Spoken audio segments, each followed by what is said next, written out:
நரக நெருப்பிலிருந்து 70 ஆண்டுகள் பயணத் தொலைவிற்கு உங்களை அப்புறப்படுத்திவிடும் நற்செயல் எது என்று தெரிந்து கொள்ள வேண்டுமா?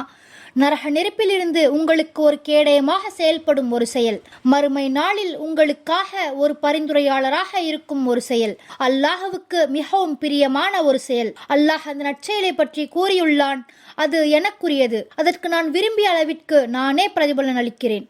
அன்பிற்குரிய சகோதர சகோதரிகளே, அந்த அற்புதமான நற்செயல் நோன்பாகும். முஹம்மது நபி ஸல்லல்லாஹு அலைஹி வஸல்லம் அவர்கள் கூறியுள்ளார்கள், யார் ஒருவர் அல்லாஹ்விற்காக ஒரு நாள் நோன்பு நோட்கிறாரோ அவரின் முகத்தை அல்லாஹ் நரக நெருப்பை விட்டு 70 ஆண்டுகள் பயண தொலைவிற்கு அப்புறப்படுத்தி விடுவான். இன்னும் முஹம்மது நபி ஸல்லல்லாஹு அலைஹி வஸல்லம் அவர்கள் கூறியுள்ளார்கள், நோன்பும் குர்ஆனும் மறுமை நாளில் அல்லாஹ்வின் அடியானுக்கு 2 பரிந்துரைகளாகும். இன்ஷா அல்லாஹ், அல்லாஹ் நம் அனைவரையும் சுன்னத்தான மற்றும் நஃபிலான நோன்புகளை நோட்கக்கூடியவர்களாக ஆக்குவானாக. இன்னும் நரக நெருப்பை விட்டு நம்மை பாதுகாப்பானாக. ஆமீன்.